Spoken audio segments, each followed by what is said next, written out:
In Jujutsu Kaisen, Mahito is considered one of the most powerful curses, but he is also the most hated, because he not only enjoys ending human lives, but is a complete asshole while doing it. One of his techniques allows him to enslave humans and literally turn them into disfigured monsters. And during the Shibuya arc, when he sent these monsters to attack and eat regular civilians, he said that, quote, "It smelled good because of all the fear."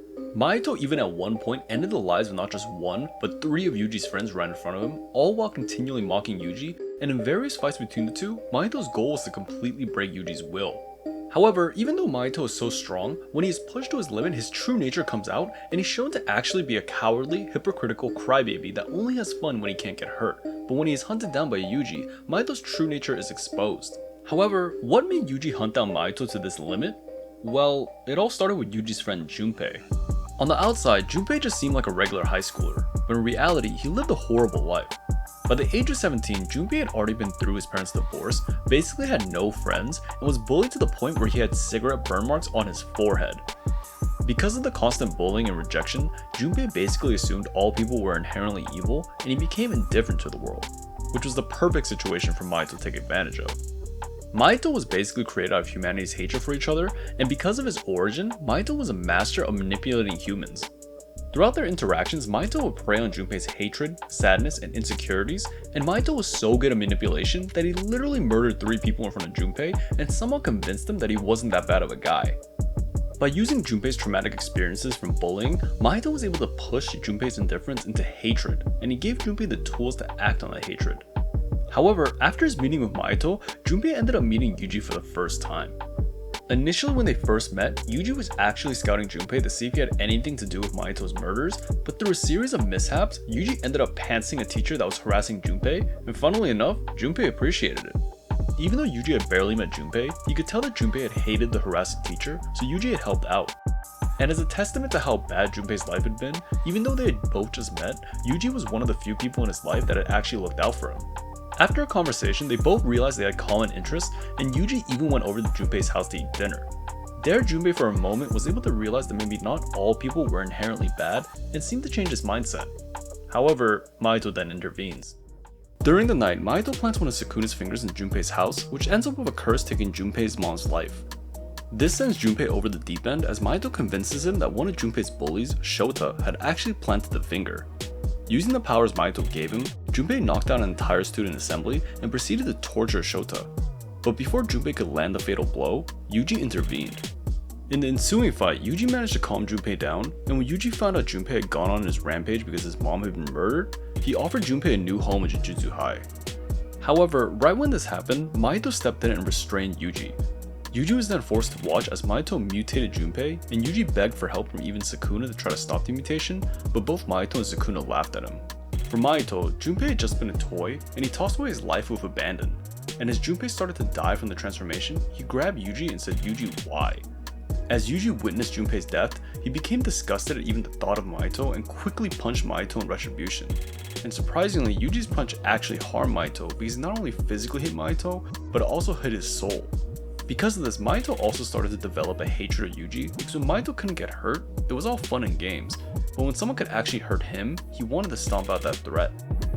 As they continued to battle, and with the help of Nanami, Yuji actually pushed Mahito to have to use the diversion and run away, but after the battle, Yuji vowed to kill Mahito.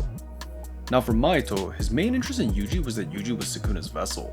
Mahito wanted a world where humans were eliminated and curses ruled, and he believed releasing Sukuna would be the best way for this to happen. However, while his desire for curses to rule was his number one priority, his desire to kill Yuji was also high. And in Shibuya, when Mahito saw an opportunity to break Yuji, he took it. Initially, the plan of Mahito and his group was to unleash Sukuna so that curses would be able to rule the world. However, once Gojo was successfully trapped in the prison realm, Mahito changed his plan. With Gojo being out of the way, sorcerers and curses were now on equal footing, so Mahito decided that curses no longer needed Sukuna, and by proxy, Yuji. As Mahito went to find Yuji, he split himself into 2 and went over all of Shibuya to find Yuji. However, Mahito actually ran into Nanami first. When Mahito ran into Nanami, Nanami had been burned half to death by Jogo, and in a zombie-like trance, he was walking around the station fighting Mahito's transfigured humans. When Mahito saw Nanami, he snuck up on him and put his hand on him, and right as this happened, Yuji came around the corner. As Yuji watched in horror, Mahito exploded Nanami in front of him, and Yuji snapped. For Yuji, Nanami had been both a mentor and a friend, and Nanami's death combined with watching Sukuna use Yuji's own body to level half a city made Yuji lose it. In the ensuing fight, Mahito and Yuji went back and forth exchanging blows, and the whole time Mahito kept needling at Yuji. At one point, Yuji asked Mahito how Mahito could kill people so easily, and he replied by making a puppet of Junpei saying "help me" while Mahito stabbed it. And when Yuji reacted angrily, Mahito basically responded with the equivalent of "you mad bro?" However, a statement that really triggered Yuji was when Mahito said that Yuji was the same as Mahito, and until Yuji accepted that, Yuji would never defeat him. And as the fight continued on, Mahito kept needling Yuji, but Mahito's ultimate goal was to completely break Yuji, and that chance came when Mahito found Nobara. While Mahito was fighting Yuji, his clone came across Nobara. Nobara had already heard about Mahito from Yuji and Nanami, so she knew some of his traits, and when Nobara and Mahito had a chat, Mahito was able to figure out that Nobara was close to Yuji. Because of this, Mahito then figured that if he killed Nobara and brought her body to Yuji, he would succeed in fully breaking him. Nobara and Mahito then went on to fight, with Mahito initially having the upper hand, however he wasn't able to take account of Nobara's curse technique. Nobara's curse technique Resonance was able to apply a curse energy to someone by creating a link, usually by using one of the target's body parts. When Nobara created this link, she could harm her target, and she would usually use her cursed energy infused nails to cause damage, resulting in her signature black spikes. By using this technique, she could hurt the target physically, however her technique could also hurt the target's soul, which was especially effective against Mahito. As she hammered a nail through Mahito's clone's head, her use of resonance was actually able to hurt and even cripple the real Mahito. Because of this, Yuji was able to gain an advantage in the fight and started wailing on Mahito. In response to this, both Mahito and his clone actually started to run away, with Nobara and Yuji both giving chase. Eventually, both parties ended up crossing paths, but this ended up in Nobara's undoing. As both Mahito clones passed by each other, Nobara was surprised by the sight of Yuji, but in that one moment of surprise, Mahito managed to touch Nobara's face. As this happened, Nobara's life flashed before her eyes, and as Yuji watched in horror, Mahito transfigured half of her face, blasting it off. At this moment, Mahito's plan of breaking Yuji succeeded, as Yuji became a shell of himself, and completely gave up hope. Mahito then proceeded to black flash Yuji, and started to freely beat on him, gleefully hitting him and insulting him.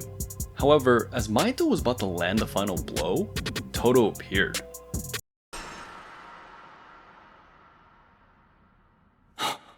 When Mahito was about to end Yuji, Todo used his curse technique to bring Yuji out of harm's way, and in typical Todo fashion, gave a motivational speech.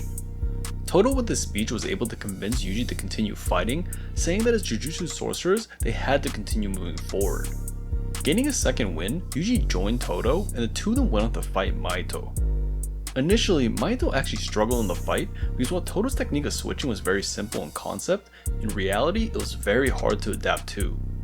Todo would play constant mind games, and Mahito could not figure out when Todo would switch, who he would switch with, and if Todo would even switch at all. However, as the battle went on, Mahito was eventually able to overcome the two by showing his mastery of his curse technique. After watching Gojo use his domain expansion for less than a second, Mahito took inspiration from that and copied it. By using his domain expansion for less than a second, this allowed Mahito to avoid being killed by Sukuna and led to one of Todo's arms being cut off. Mahito then took this moment to hit a black flash on Todo, which led to Mahito's awakening. With Mahito's awakened state, he unlocked a new form that not only made him look a bit different, but also made him immensely stronger and more durable. He was so strong that Yuji's blows had no effect on him, and it started to become a one-sided fight. Because of this, Yuji decided that the only way he would even have a chance to win is if he bet it all on one last black flash. And with the help of Todo, Yuji succeeded. As Yuji and Mahito were about to trade final blows, Todo reappeared, and even though Todo only had one arm, he made it seem as if he could still use his curse technique. Todo was so convincing that he faked out Mahito hard, and as Mahito looked to see where Yuji had switched to, he looked back in horror as Yuji had not actually switched, and Yuji hit him with a black flash. This black flash destroyed Mahito's new form and devolved him into a sniveling coward that he truly was. As Mahito desperately tried to find a way to survive, Yuji actually broke him not with punches, but with words. Yuji had come to accept that he was the same as Mahito. Initially, Yuji had wanted to pretend that he didn't understand what Mahito meant, but at this point it was different. At this point, all Yuji wanted to do was kill Mahito, and if Mahito was ever reborn again, Yuji will hunt him down and kill him again, regardless if Mahito changed his name or appearance. Yuji didn't need a reason to do this either. To Yuji, this was now just a fact of life. These words and relentlessness from Yuji terrified Mahito, and like a bunny running away from a hunting wolf, Mahito ran away from Yuji crying desperately, and to a lot of people watching, those cries were music to their ears.